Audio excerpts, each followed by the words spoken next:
давоми як ҳафта дар пойтахти ӯзбекистон шаҳри Тошканд чемпионати ҷаҳон оид ба санъати муҳорибаҳои омехтаи ғайрикасбӣ баргузор гардид, ки он миёни ҷавонони аз 18 то 20 сола ва калонсолон роҳандозӣ гардид.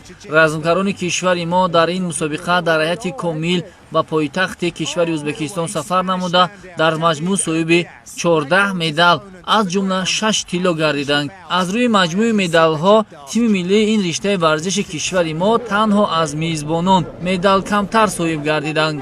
қайд кардан ба маврид аст, ки варзишгарони кишвари мо дар рақобатҳо барои ишғоли зинаҳои ифтихорӣ ҳунарнамоӣ арзанда намуданд. бахусус ба Ёқубҷон Сафаров дар вазни 56 килограмм миёни варзишгарони аз 20 сола боло медали тилло ба даст овард. ҳамчунин дар ин сину сол Масъуд Одинаев дар рақобатҳои вазни 74 килограмм низ нишони тиллоро ба даст оварда қаҳрамони ҷаҳон гашт. дар сини соли аз 20 сола боло Қосим Сардоров дар рақобатҳои вазни 83 килограмм низ қаҳрамони ҷаҳон шуд. ҳамзамон Саялӣ Камолов дар рақобатҳои вазни 52 килограмм миёни варзишгарони аз 18 то 20 сола низ қаҳрамони ҷаҳон гашт.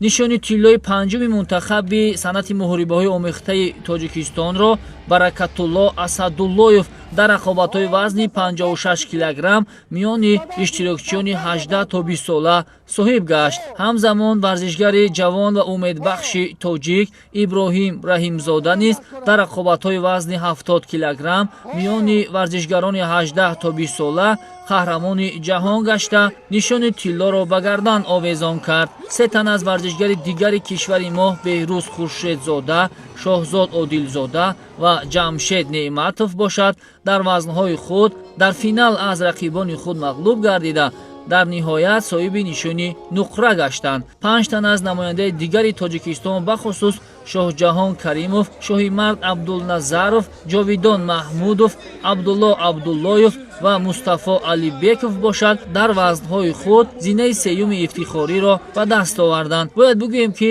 Федератсияи санъати муҳорибаҳои омехтаи Тоҷикистон, ки бо номи Таҷмаф маъруф аст, аз умраи ҷавонтарин федератсияҳо дар миёни иштирокчиёни чемпионати ҷаҳон маҳсуб мерафт. аммо бо вуҷуди ин натиҷаҳои нишондодаи варзишгарони тоҷик гувоҳи он аст, ки федератсия ва мураббиён барои ба даст овардани натиҷаҳои арзанда зиёд кор мекунанд ва истеъдодҳои зиёдеро аз тамоми манотиқи кишвар ба ҳам овардаанд, ки имрӯз 6 маротиба суруди миллии ҷумҳурии Тоҷикистон ва парчами кишвари азизамон дар арсаи байналмилалӣ парафшон гашт, ки ин гувоҳи он аст, ки ҷавонон ва наврасони кишвар ба варзиш бахусус ба намудҳои размӣ бештар таваҷҷӯҳ зоҳир менамоянд. аз рӯи натиҷаи умумӣ мунтахаби Тоҷикистон танҳо аз Ӯзбекистон ақиб монд. қайд кардан ба маврид аст, ки дар синни соли 18 то 20 сола ё худ ҷавонон мунтахаби Тоҷикистон аз рӯи маҷмӯи медалҳо зинаи аввалро дар чемпионати ҷаҳон ишғол кард. бархе аз варзишгарони кишвари мо ҳатто дар ин мусобиқа унвони қаҳрамонии худро дигарбора ҳимоя намуданд, ки чунин дастоварди арзанда боиси ифтихор ва сарфарозии